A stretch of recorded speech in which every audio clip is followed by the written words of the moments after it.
더 뉴스 2부 시작합니다.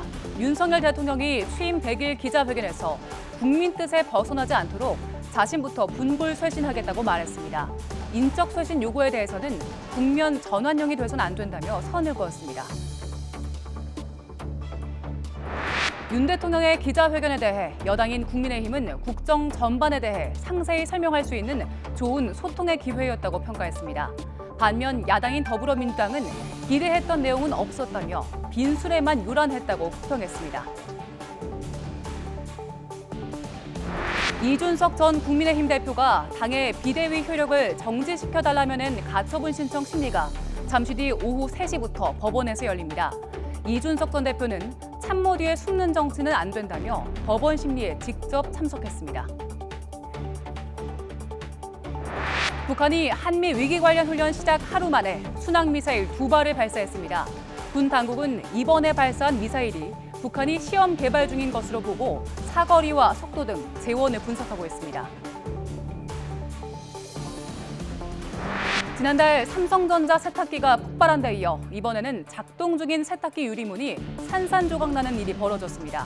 삼성전자는 단순한 접착 불량이라고 밝혔지만 소비자들의 불안이 커지고 있습니다. 오늘 0시 기준 코로나19 신규 환자가 18만 명대로 넉 달 만에 최다를 기록했습니다. 정부는 중증 기저질환자가 주말에 병상을 배치받지 못하는 문제를 해결하기 위해 주말 당직 병원을 운영하기로 했습니다.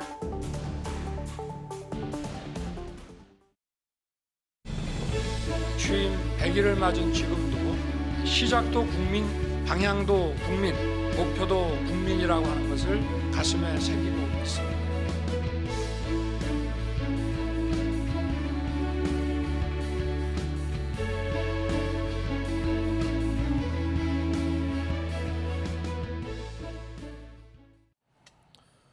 오늘 윤석열 대통령의 취임 100일 기자회견 오전에 있었습니다. 또 하나의 관심사는 이제 잠시 뒤에 시작되는 국민의힘 비대위 전환의 효력 정지해달라는 가처분 신청 첫 번째 심리입니다. 오늘 두 분의 여야 의원 초대했습니다.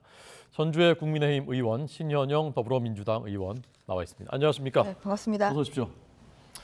자, 비대위원 이번에 선임되셨고요. 네. 또 현재 비대위 대변인이시고 오늘 토론 기대하겠습니다. 조금 전에 이준석 전 대표가 3시에 시작되는 가처분 첫 심리에 오늘 참석하기 위해서 출석을 했습니다. 현장 화면 잠깐 보겠습니다. 대표님 오늘 어떤 점 위주로 설명하시죠? 뭐 오늘 전체적으로 절차적으로 잘못된 부분과 더불어 당내 민주주의가 훼손된 부분에 대해 가지고 재판장님께 드릴 수 있는 말씀을 다 드릴 수 있도록 하겠습니다. 법원이 만약에 이번 가처분 신청 기각하면 향후 어떻게 대응할 생각이신지? 기각이나 인용에 대한 어떤 선제적인 판단에 따른 그런 어떤 고민을 하진 않고 있습니다. 예. 그 대통령 100일 기자회견을 좀 어떻게 보셨나요? 제가 뭐 좀 당내 민주주의에 대한 그런 고민을 많이 하다 보니 대통령께서 사실 어떤 말씀을 하셨는지 제대로 챙기지는 못했습니다. 불경스럽게도. 예. 인사혁신과 관련해서 좀 공연불이 됐다는 지적이 있는데 여기에서도 좀 윤핵관의 입김이 들어갔다고 보시나요? 정치적인 내용에 대해 말씀드릴 기회 많을 거로 생각되기 때문에 나중에 따로 드리도록 하겠습니다. 네. 사업 상납 받았습니까? 안 받았습니까? 네, 지금 이제 법정에 들어가 있을 겁니다. 그리고 대통령 기자회견 어떻게 봤냐라고 했더니 대통령이 아까 이제 이준석 전 대표에 대해서 기자들이 물어보니까 다른 정치인들의 말을 제대로 챙기지 못했다라고 말했는데 아마 그 말을 그대로 이제 받은 것 같습니다. 자, 오늘 먼저 기자회견 윤석열 대통령이 분골쇄신하겠다. 분골쇄신의 뼈가 가루가 되고 몸이 부서진다라는 표현이지 않습니까? 자, 두 분 우선 총평 어떻게 들으셨는지 여당 먼저 할까요? 네. 여당 먼저. 네. 뭐 항상 이제 국민을 강조하십니다. 이제 오늘도 모두 말해서 이제 시작도 국민, 방향도 국민, 목표도 국민. 그래서 여러 가지 국민만을 바라보는 정치를 하겠다는 그런 뭐 진정성 있는 내용을 좀 진솔하게 담아내셨다고 생각합니다. 뭐 사실 이제 100일이 짧지 않은 또 기간이지만 그렇다고 해서 또 긴 기간은 아니고요. 그래서 그 100일 동안 이제 이루어왔던 뭐 여러 가지의 성과 그리고 또한 뭐 여러 가지 또 일들에 대한 뭐 그런 진솔한 또 설명이 있으셨고 뭐 더욱더 이제 중요한 건 남은 게 1725일이기 때문에 그 남은 이제 4년 9개월 정도에 어떤 일을 할 것인가 사실 그 부분이 국민들이 가장 궁금해하시는 부분이라고 생각하는데요. 네네. 이제 그런 부분에 대해서는 뭐 민생, 뭐 경제, 또 뭐 노동이랄지, 뭐 원전이랄지 뭐 여러 가지 부분에 대해서 소상하게 좀 설명을 하시는 그런 뭐 국민들과의 담백한 대화 시간이었다고 생각합니다. 그리고 저도 개인적으로 이제 아까 나온 것처럼 그 대통령께서 분골쇄신 말씀을 하셨을 때 저는 가장 마음에 와 닿았거든요. 네. 아마 지금 이 상황에 가장 뭐 답답한 것이 물론 여러 국민들도 굉장히 답답하시고 또 정말 그 국민의 힘을 또 믿어주신 분들께 뭐 이러한 지금 현재 국민의 힘의 뭐 상황이랄지 뭐 여러 가지 상황이 참 굉장히 송구하고 또한 죄송한 마음입니다만 뭐 그 마음이 사실 뭐 대통령께서도 얼마나 참 마음이 답답하시겠습니까? 그래서 정말 그 분골쇄신이라는 말에는 나부터 정말 바꾸겠다 뭐 이러한 좀 그런 결의가 있는 그런 말씀 아니신가 그렇게 저는 들었습니다. 네. 신현영 의원님의 총평도 들어보겠습니다.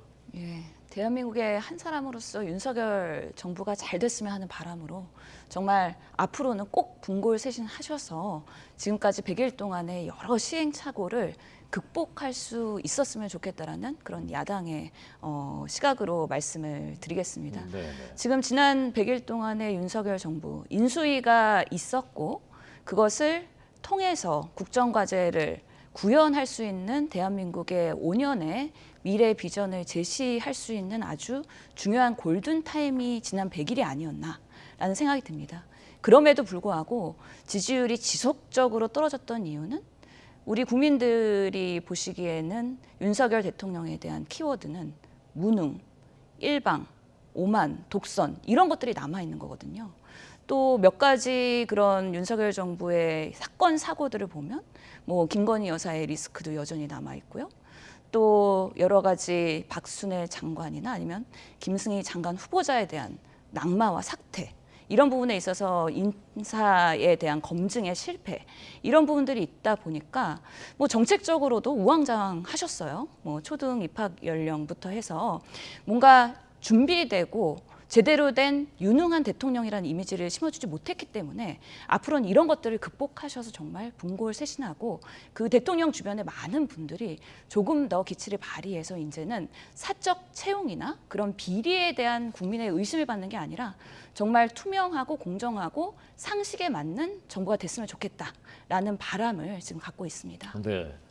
윤석열 대통령이 이제 분골쇄신하겠다 그리고 국민의 숨소리도 놓치지 않겠다는 말이 모두 발언 통해서 나왔고 그 다음에 질의응답이 있었습니다. 첫 번째 질문은 예상대로 이제 지지율 문제, 두 번째는 인사 문제였습니다. 여기에 대한 윤석열 대통령의 그 답변 오전에 못 들으신 시청자들도 많으시니까 한번 들어보겠습니다. 인사쇄신이라고 하는 것은 국민을 위해서 국민의 민생을 꼼꼼하게 받들기 위해서 아주 치밀하게 점검을 해야 되는 것이지 어떤 정치적인 국면 전환이라든가 이런 지지율 반등이라고 하는 그런 그 정치적 목적을 가지고 해서는 저는 안 된다고 생각하고 좀 시간이 필요할 것 같습니다. 이 지지율 그 자체보다도 그런 여론 그 조사에서 나타난 그 민심을 겸허하게 받드는 것이 중요하다고 생각하고 여러 가지 그 지적된 문제들에 대해서 국민의 관점에서 세밀하게 꼼꼼하게 한번 따져보겠습니다. 그리고 제가 취임 후에 한 100여일을 일단 당면한 현안들에 그 매진을 하면서 되돌아볼 시간은 없었습니다마는 이번 휴가를 계기로 해서 지금부터 다시 다 되짚어 보면서 어떤 조직과 정책과 이런 과제들이 작동되고 구현되는 과정에 어떠한 문제가 있는지 소통에 어떤 문제가 있었는지를 면밀하게 짚어 나갈 생각입니다. 네, 인적 쇄신, 대대적인 인적 쇄신이 필요하다라고 보는 분들 입장에서는 뭐 안 하겠다는 얘기인가라고 이제 해석하거나 또는 이제 비판할 수 있는 소지가 있을 것 같은데 어떠십니까? 그러니까 뭐 이제 쇄신이 필요한 거 아니냐 이제 이러한 또 국민의 또 소리들이 있죠. 그런데 뭐 대통령께서도 이제 아까 그렇게 얘기를 하셨습니다. 뭐 정치적인 국면 전환용의 뭐 이러한 보여주기식, 그러니까 인사는 안 하겠다, 지금 그런 취지로 말씀을 하셨는데요. 지금 이제 100일이 됐고 사실 이제 손발을 맞춰가는 지금 시기였거든요. 그래서 그 차도 뭐 예를 들어서 100km까지 갈 때는 처음부터 100km 갈 수는 없는 거고, 뭐 10km, 뭐 20km 해서 이제 거기고 이제 속도를 좀 높여서 이제 시속 100km까지 가는 것처럼 네네. 지금 어느 정도 이제 이래 손발을 맞춰가는 시기에 좀 여러 가지 또 밖에서 보시기에는 좀 답답하신 부분이 물론 있으셨죠. 그래서 근데 그렇다고 해서 이제 또 이것을 바꾼다고 해서 또 그러면 또 원점에서 시작해야 되는 이런 부분이 있거든요. 어떤 그런 국정을 운영하는 데 있어서는 국정 철학을 공유를 하고 또한 서로 그런 부분에 있어서 서로 이제 소통을 하고 뭐 이러한 시간들이 어느 정도 필요한 것이기 때문에 충분히 이제 100일 동안은 이제 그런 시간을 가졌고 이제 지금부터 이제 속도를 내기 시작하는 요 시점에 성과가 안 나온다고 해서 사람을 바꾼다고 해서 뭐가 달라지는 거는 그건 아닌 것이고요. 그래서 지금 100일은 인적 쇄신을 좀 논하기에는 너무나 빠른 시기다. 저는 개인적으로 그렇게 생각하고 대통령께서도 이제 그런 취지로 말씀하신 것으로 이해하고 있습니다. 다만 쇄신은 아니지만 그러니까 바꾸기가 능사는 아니죠. 하지만 이제 그동안 뭐 지적돼 왔던 뭐 이러한 정무나 홍보 뭐 기능의 강화, 뭐 아니면은 또 지금 비워져 있는 뭐 교육부총리랄지 또 보건복지부 장관 뭐 이런 데에 대한 인선은 좀 서둘러야 되겠죠. 그리고 인선을 좀 하시는 기회에는 뭐 그동안에 그 두 분의 또 장관이나 장관 후보자가 낙마를 했기 때문에 진짜 촘촘하게 검증을 하면서 더 이상 이런 검증 미흡했다 이러한 시비가 나오지 않도록 촘촘하게 검증을 거치면서 또 적절한 장관 후보자를 빨리 좀 임명을 좀 하시는 것이 좋겠다 이렇게 생각하고 있습니다. 네, 신 의원님. 예, 뭐 윤석열 정부가 국민 신뢰를 회복할 수 있는 중요한 시기라고 봅니다. 그 꼼꼼하게 챙기겠다고 하셨기 때문에 앞으로 어떻게 이때까지 뭐가 문제였고 그래서 대안을 어떻게 마련해야 될지 위기를 극복하는 것도 그 정부의 실력이라고 보기 때문에 그런 부분에서 앞으로의 평가가 있지 않을까 싶습니다. 오늘 저희 더불어민주당은 그 취임식 100일을 맞이하면서 국정조사 요구서를 제출을 했습니다. 사적 지인 채용 그리고 용산 집무실의 졸속 이전 이런 부분 과정에서의 문제가 없었는지에 대한 그런 국회에서의 좀 감시 기능을 강화해야 된다라는 공감대가 있었기 때문에 윤석열 정부가 지난 100일 동안 얼마나 투명하고 본인들이 소신껏 하셨는지 문제는 없었는지에 대해서는 좀 점검해 볼 필요가 있다라는 상징적인 의미가 있다라고 생각을 합니다. 인사에 관련해서 당장 쇄신을 안 하겠다고는 하셨지만 인사 검증 시스템이 어떻게 굴러가고 있는지 아직까지 국민들도 모르시고요. 저희 국회에서도 윤석열 정부가 어떻게 지금 인사 검증을 하고 이것을 지금 후보자로 올리는지에 대한 전혀 저희도 시스템을 모르고 있습니다. 이런 부분에 대한 좀 투명성과 기준에 대해서는 좀 얘기를 해주셨으면 좋겠고요. 더더욱 지금 코로나가 이렇게 심각해지고 지금 세계 1위의 그런 확진자 발생률이 있는 상황에서 적어도 보건복지부 장관은 지금 80일 넘게 이제 90일 정도 가고 있는데요. 공석이라는 것이죠. 이런 부분에 있어서의 적임자를 찾지 못하고 있는 부분. 그렇다면 뭐가 문제인지 우리나라의 보건복지의 전문가들은 상당히 많고 또 능력 있는 분들도 상당히 많으신데 왜 적임자를 찾지 못하는지 이런 부분에 있어서의 평가도 앞으로는 되는 만큼 빠르게 공백들을 메꿔나가는 노력을 좀 충실히 하셨으면 좋겠다라는 생각 듭니다. 네, 인사 문제에 대한 기자들의 그 기자의 질문에 철저하게 치밀하게 지금 다시 점검을 네. 하고 있다. 그래서 시간이 필요하지만 벌써 시작됐다. 대통령실부터 짚어보고 있다라고 답했기 때문에 앞으로 그 결과 어떻게 나오는지 같이 지켜보도록 하겠습니다. 오늘 그 질의응답 중에 아마 대통령이 제일 좀 편안하게 부드러운 그 표정으로 답한 것이 도어 스태핑, 네. 약식 회견 부분이었던 것 같습니다. 약식 회견에 대한 대통령 발언 들어보겠습니다.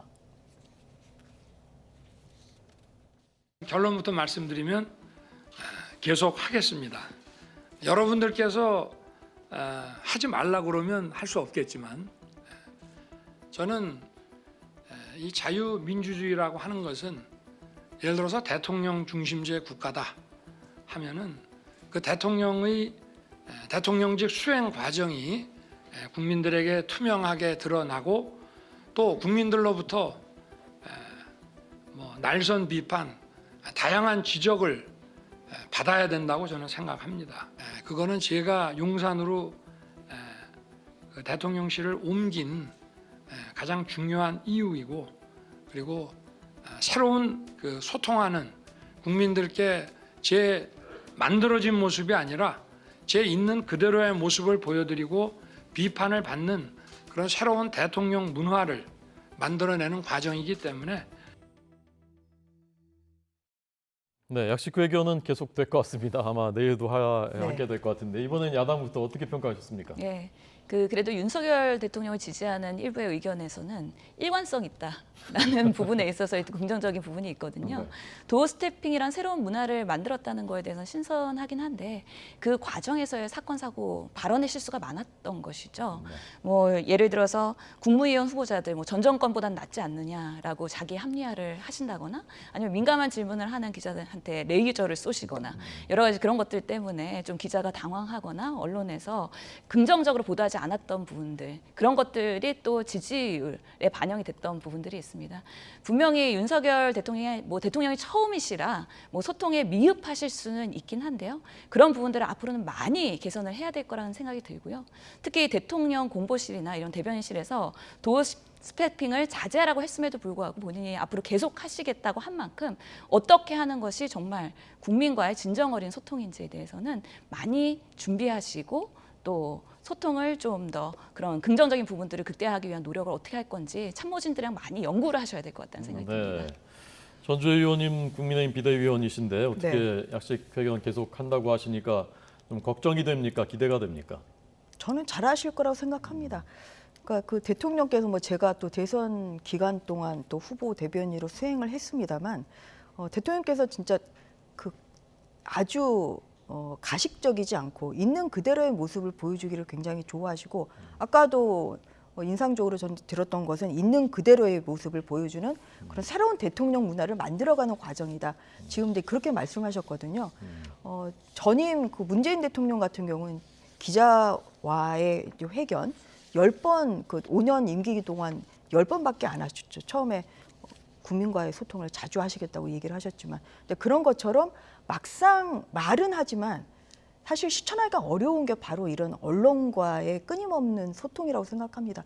왜냐하면은 언론이 물론 또 잘한 건 잘했다고 평가를 하시지만 정말 사소한 말실수도 국민들에게는 또 그게 큰 실수로 비춰질 수가 있기 때문에 이제 그러다 보면 처음에는 자주 하겠다는 생각을 가지다가도 또 이게 지지율이 또 내려가고 이러면은 오히려 이제 중단을 한다거나 횟수를 굉장히 줄인다거나 이렇게 이제 바뀌어갈 수 있는데 제가 그 대선 기간 동안 봐왔던 윤석열 대통령님은 그런 성격이 아니세요. 정말 한 번 하겠다고 하면 뚝심 있게 밀고 나가는 주위에 어떠한 그런 아주 즉흥적인 반응에 일희일비하시는 게 아니라 뚝심 있게 밀고 나가는 사실 이제 그런 모습을 제가 많이 봐왔고 그렇기 때문에 도어 스태핑도 그러한 국민들과 아까 얘기하신 게 언론과의 소통은 국민과의 소통이라고 말씀하셨거든요. 그렇기 때문에 결국 국민과의 소통을 매일매일 자주 하시겠다. 저는 이제 그런 모습을 계속 보이시면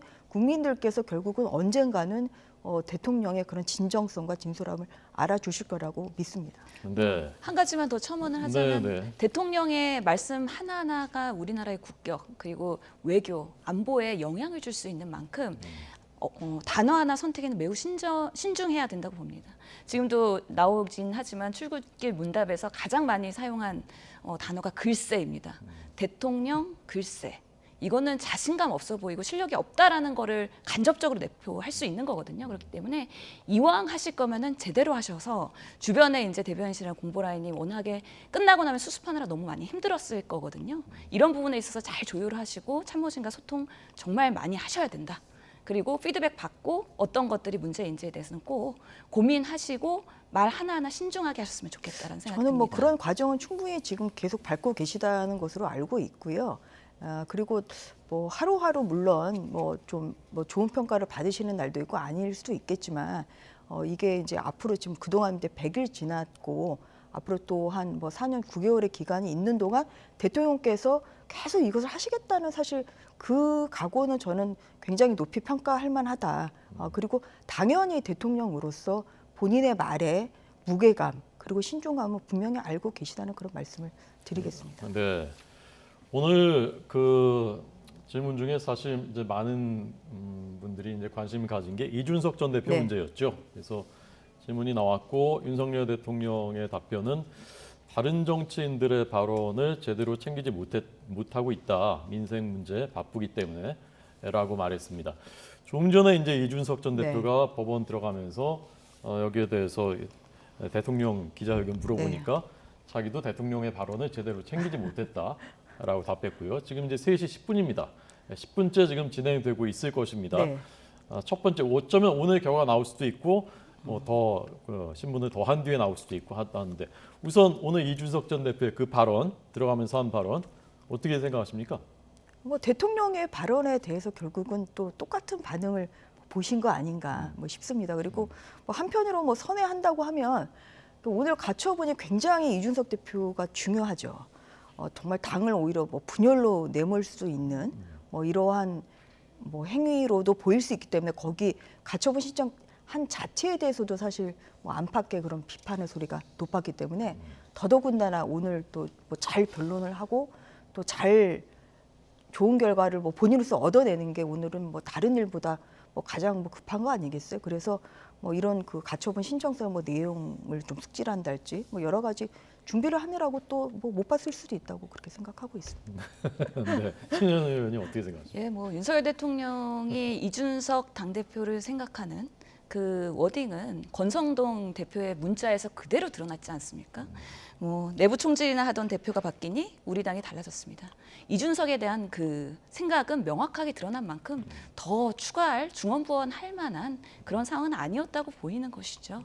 그만큼 청년 정치인으로서 10년 넘게 당에서 원내에서 그렇게 험지에서 노력을 하다가 또 결국에는 당이 어려울 때 그렇게 당대표로 혁신적인 그렇게 모셔오는 국민의힘의 신선함이 있었는데 3번의 그런 선거의 승리 그리고 결국에는 당권 그리고 대통령 선거에서 이김으로 인해서 이준석을 내몰 수밖에 없는 국민의힘의 그런 구태가 사실은 너무 안타까운 우리 정치로서의 뭔가 적나라한 면모를 민낯을 드러내는 것 같아서 상당히 안타깝다는 생각이 들고요. 이런 것들을 포용할 수 있는 그런 대통령의 좀 품이 있어야 되는데 오히려 이런 이준석을 사경으로 내모는 데 있어서 대통령이 원인을 제공했다라는 거 그것으로서 어떤 수사를 사용한다고 해서 극복하거나 이것을 덮을 수는 없을 거라고 생각합니다. 그래서 국민의힘이 여당으로서의 이런 내홍이나 분열이 있는 거에 대해서 상당히 안타깝게 생각을 하고요. 또 비대위가 이제 시작하는 만큼 잘 수습되기를 바라는 마음으로 그래야지 저희 국회가 또 본회의도 열고 법안 심사도 하면서 정말 민생과 경제를 위해서 또 국민을 위한 정치를 할 수 있다라고 생각을 합니다. 네. 국민의힘이 결국 구태를 보여준 것이다. 그리고 네. 대통령이 포용을 하지 못했다. 어떻게 생각하십니까? 저희가 뭐 그 부분에서 좀 동의하기는 어렵죠. 왜냐하면은 이번 이제 이렇게 된 사태가 처음에 이제 시작된 것은 이준석 대표와 관련된 그 7억 투자각서에서 이제 비롯된 이런 증거 인멸 이제 교사를 했냐 안 했냐 사실 이제 그 윤리위 징계 여부였거든요. 그래서 사실은 개인적으로는 이준석 대표가 이제 그런 상황이 된 게 저 같은 이제 당 소속 의원들로서 굉장히 안타깝습니다만 한편으로 사실 그러한 동기 제공을 오히려 이준석 대표 측이 했고 그것이 결국은 또 발단이 돼서 윤리위 또 회부가 됐던 것이고요. 그리고 또 윤리위 회부에서 또 6개월간의 당원권 정지가 됐기 때문에 지금 뭐 사태를 거치면서 이제 이렇게 비대위까지 좀 온 것이라 조금 뭐 당원들이나 아니면 그 또 의원 중에서는 좀 이준석 대표가 조금 더 신중하게 행동을 했다면 사실 여기까지 안 오지 않았을까 뭐 이러한 생각을 가지고 있는 그러한 사람들도 꽤 있습니다. 그래서 이런 사태에 대해서 정말 국민의힘이 아무런 잘못이 없는 뭐 당대표를 내친 것이냐 그거는 아니라나 좀 다시 말씀을 드리고요. 그리고 윤리위 과정에 이제 이준석 대표께서 지난 일요일에 기자회견 하신 걸 이렇게 들어보면 뭔가의 그런 뭐 보이지 않는 음모가 있었던 거 아니냐 이제 이러한 좀 추측성 발언도 있었습니다만 네, 네. 국민의 그 윤리위라는 것이 좀 굉장히 독립적으로 움직이는 기관이고 그렇기 때문에 좀 그 부분에 있어서는 좀 오해가 저는 불식되면 좋겠다 이제 그렇게 생각하고 있습니다. 그래서 어쨌든간에 지금 뭐 이 상황이 뭐 돌릴 수 없는 그런 상황이 돼버렸기 때문에 국민의힘에서는 뭐 누구의 잘잘못을 좀 따지는 이런 과거에 연연하기보다는 이제 빨리 이 혼란의 상황을 좀 안정을 하고 네. 좀 더 미래를 좀 준비하는 좀 그러한 좀 시간으로 저는 빨리 좀 조속한 안정이 좀 필요할 것 같다 예. 그렇게 생각하고 있습니다. 예. 전주혜 의원님은 지금 새로 구성된 국민의힘 비대위원 9명 중에 한 분이시고요. 네. 또 판사 출신이시기도 네. 하고 오늘 이제 법리적인 쟁점들이 있을 텐데 어떻게 전망하십니까 오늘 결과? 그러니까 제가 이제 판사도 하고 이제 변호사도 해봤습니다만 네네. 그러니까 아래에서는 위가 잘 안 보입니다. 그래서 네. 뭐 변호사 시절에도 뭐 예측한 게 사실 뭐 성공, 그러니까 맞출 확률이 높긴 했는데 100% 맞다 이렇게 얘기하기는 어렵습니다. 다만 이제 저도 이제 가처분 신청서도 받고 그리고 또 국민의힘에서 제출한 답변서도 제가 이제 초안을 좀 봤는데 뭐 논리적으로는 저는 국민의힘의 논리가 맞다. 결국은 이제 이준석 대표가 주장하는 그런 뭐 절차적인 하자랄지 아니면은 또 실체적인 위법 좀 이것은 좀 저희 그 설득력이 좀 부족한 거 아닌가 저는 뭐 그런 생각을 했고요. 그래서 법원에서 뭐 제대로만 판단을 해준다면 저는 뭐 기각 가능성이 더 크다 그렇게 생각하고 있습니다. 다만 그 어제 이제 비대위가 이제 발족을 했고 하지만 이제 이 가처분 결과에 따라서 영향을 안 받을 수가 없거든요. 그래서 법원에서 가급적이면 좀 빠른 결정을 해주면 좋겠다. 좀 그런 바람을 좀 가지고 있습니다. 네. 자, 결과가 오늘 나올지 아니면 더 신문을 한 뒤에 이후에 나올지는 아직 확실히는 알지 못한 상황입니다. 끝으로 신 의원님께는 민주당의 논란이었던 이재명 방탄용 아니냐 했던 당원 80조 어제는 전당대회 준비위원회가 개정한다라고 의결했는데 오늘 하루 만에 뒤집혔던 이거 어떻게 해석해야 되는 것입니까? 예, 제가 전당대회 준비위원회 위원이고 아. 또 지금 비대위의 대변인을 맡고 있기 때문에 네. 일련의 과정들을 다 그렇겠군요. 목도를 했고요. 사실 전당대회 준비위원회 전준위에서 그 논의하는 안은 초안입니다. 초안이기 때문에 충분히 비대위에서 여러 의견들을 수렴해서 변화가 가능한 여지가 있다라는 거를 어제부터 전준위는 인지를 하고 있었다. 네.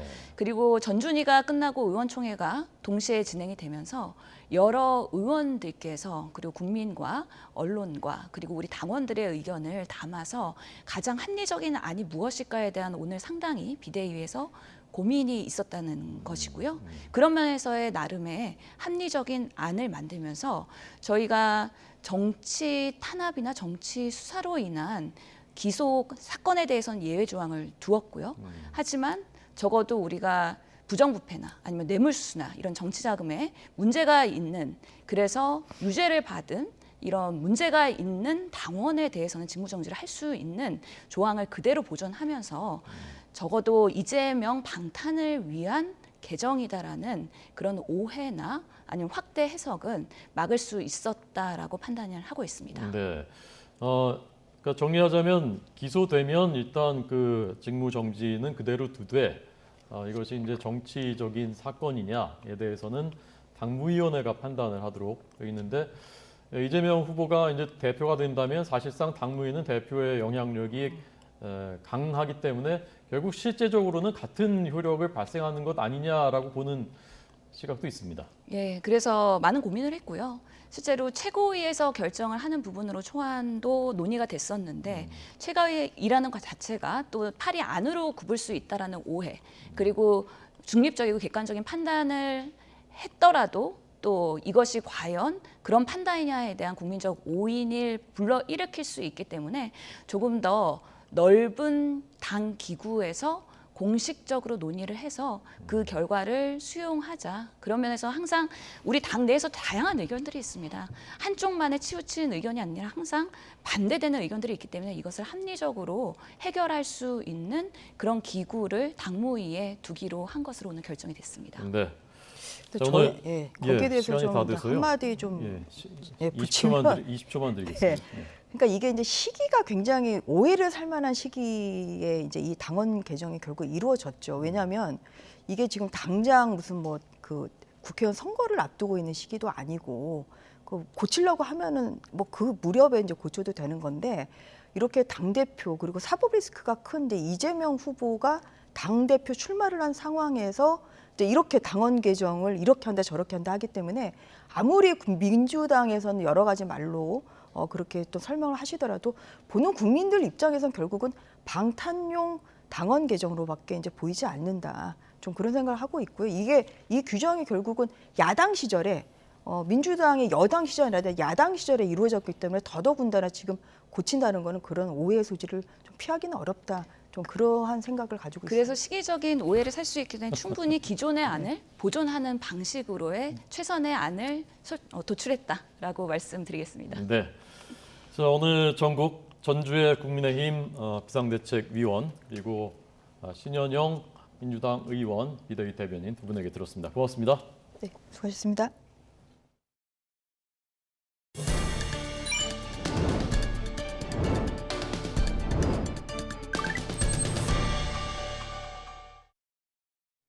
스토킹에서 시작된 흉악범죄가 잇따라 발생하자 정부가 기존의 살인과 강도, 성범죄에 더해 스토킹 범죄자에게도 전자발찌를 부착하는 방안을 추진하기로 했습니다. 최장 10년까지 부착하고 피해자 접근 금지 명령도 함께 부과하는 내용을 담고 있습니다. 취재기자 연결합니다. 우철희 기자. 네, 법무부입니다. 네, 스토킹 범죄자에 대해서 정부가 강력한 대책을 내놨다고요?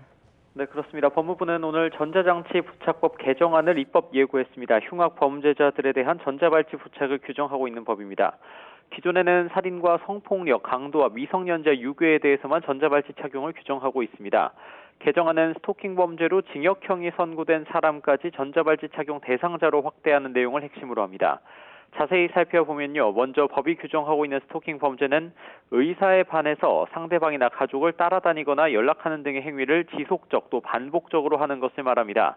이 스토킹 범죄를 저질러 실형이 선고된 경우에는 출소 이후 최장 10년, 집행유예가 선고된 경우에는 최장 5년까지 법원 명령으로 전자발찌를 착용하도록 하는 내용을 담고 있습니다.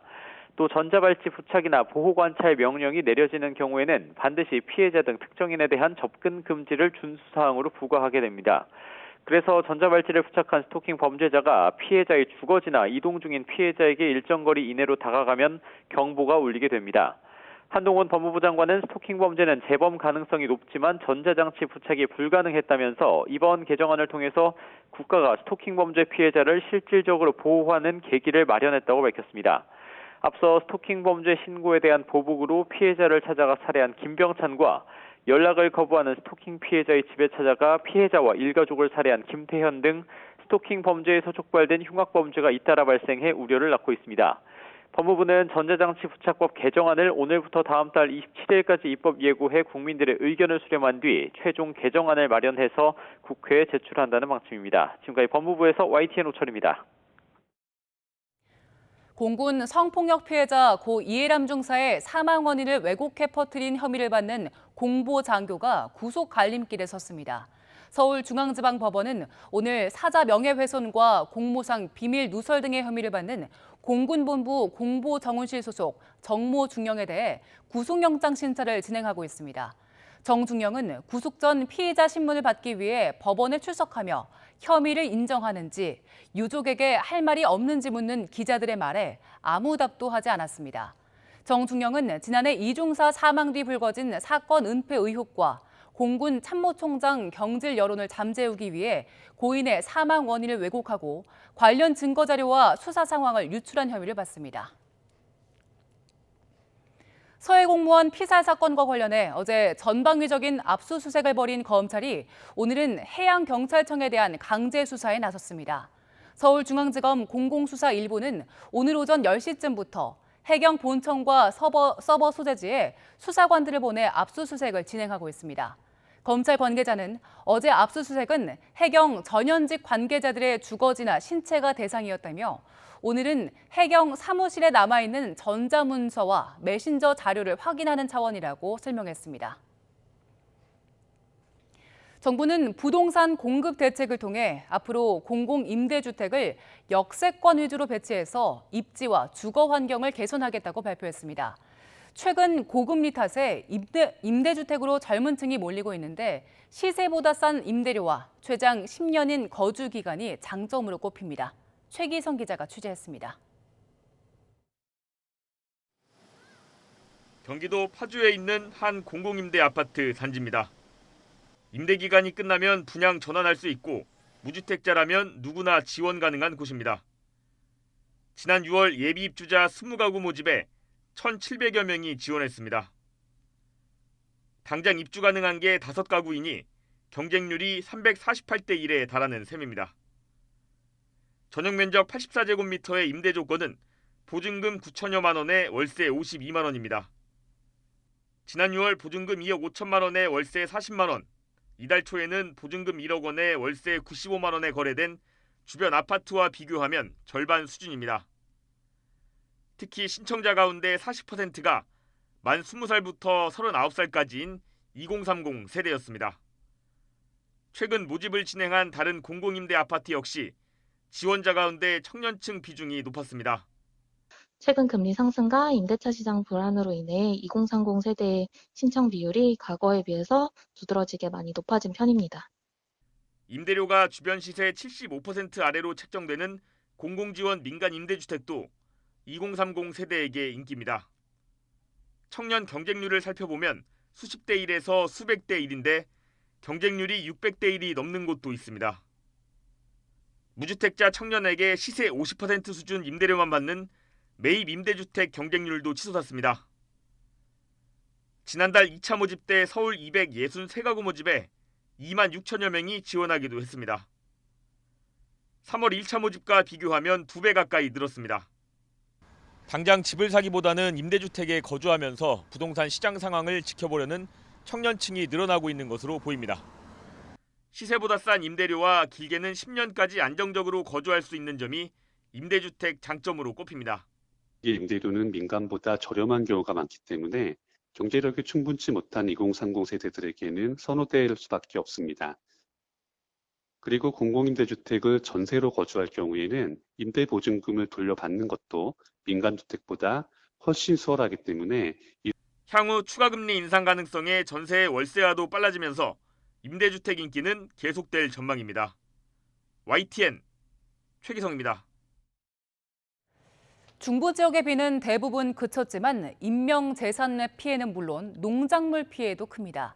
수확철을 앞두고 논밭이 물에 잠기고 토사에 뒤덮이면서 한 해 농사를 모두 망친 곳이 많습니다. 홍성욱 기자입니다.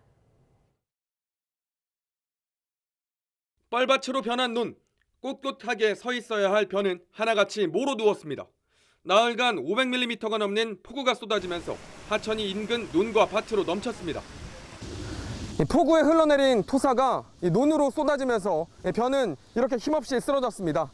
이 봄부터 벼를 가꾼 농민들의 노력이 물거품이 됐습니다. 벼베기를 앞두고 한 해 농사를 망친 현장에 농부는 속이 상합니다. 한 열흘 있다가 올벼 이거 수확을 해야 되는데 그게 안 되니까. 바로 옆 땅콩밭도 처참합니다. 밭 전체가 진흙에 파묻혀 어디가 밭인지 구분도 안 되는 상황. 몇 불이라도 건져보려 아침부터 안간힘을 쓰는 농부. 하늘이 원망스럽습니다. 큰 낭패지. 이건 누가 이럴 줄 알았어. 밤에 그만 일찍이 물아 참 물벼락을 만. 큰일이야 이게. 삽으로 물기를 내도 비닐하우스 안으로 들어차는 빗물을 막지 못했습니다. 침수 피해를 본 방울토마토. 겉보기엔 멀쩡해도 자세히 보면 모두 병들었습니다.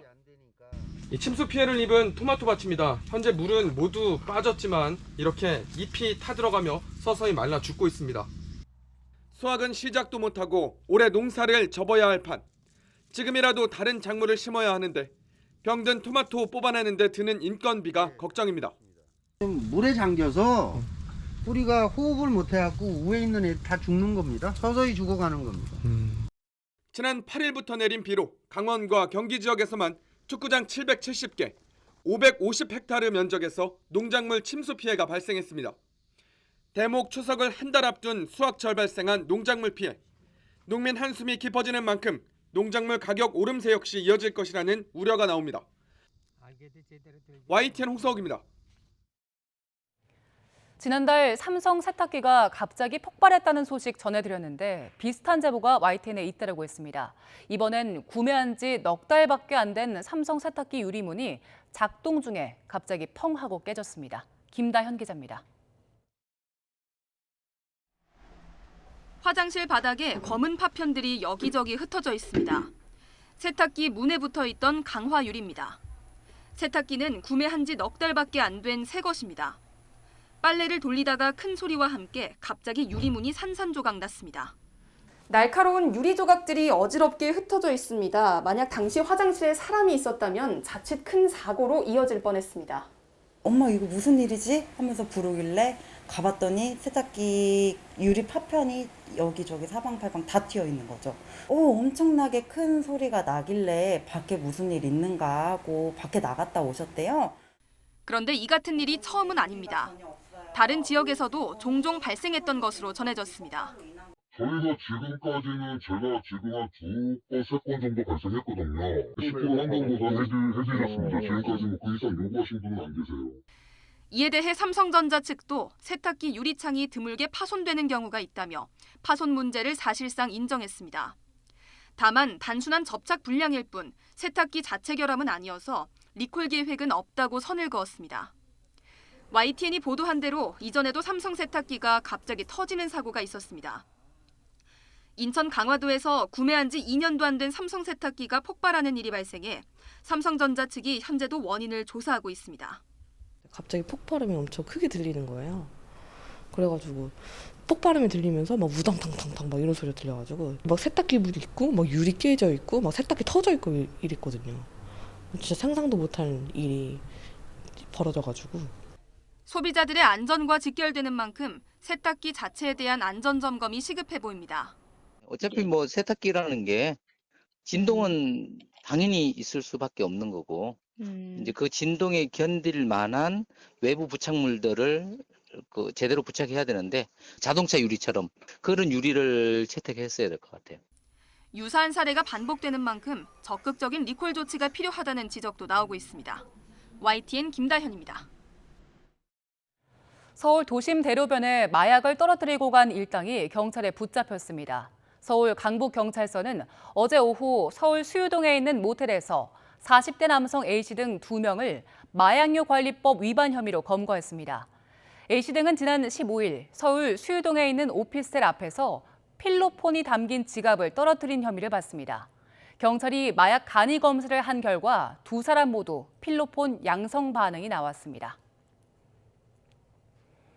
오늘 아침 8시 50분쯤 대구 만촌동 왕복 2차선 도로에서 화물차가 인도를 넘어 상가로 돌진했습니다. 이 사고로 운전자 66살 A씨가 가슴과 다리 등을 다쳐 병원으로 옮겨졌습니다. 상가는 문을 열지 않았고 행인도 없어서 A씨 외에 다친 사람은 없었습니다. 경찰과 소방당국은 A씨 등을 상대로 정확한 사고 원인을 조사하고 있습니다. 오늘 새벽 5시 10분쯤 충남 태안군 소원면 신진항 북서쪽 20km 해상에서 24톤 어선이 9,500톤 화물선과 충돌해서 전복되는 사고가 났습니다. 어선에 타고 있던 11명이 화물선으로 무사히 대피해 인명피해는 없었습니다. 해경은 정확한 사고 원인을 조사하는 한편 2차 사고 예방을 위해 주변 통제 등 안전관리를 실시하고 있습니다.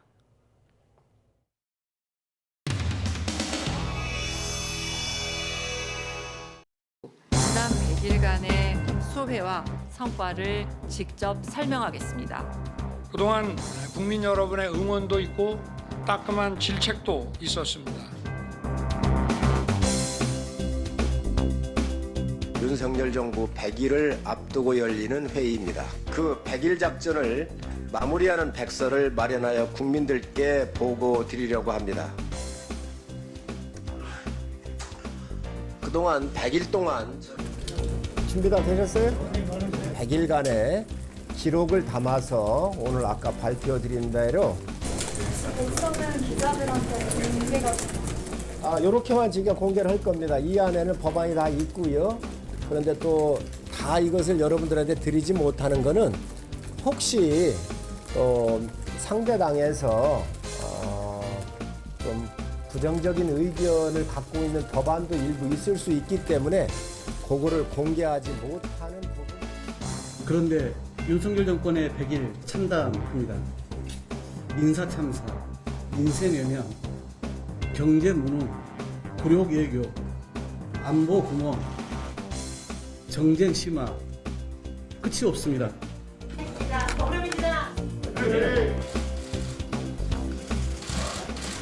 윤석열 좀 파이팅 해주셨잖아요.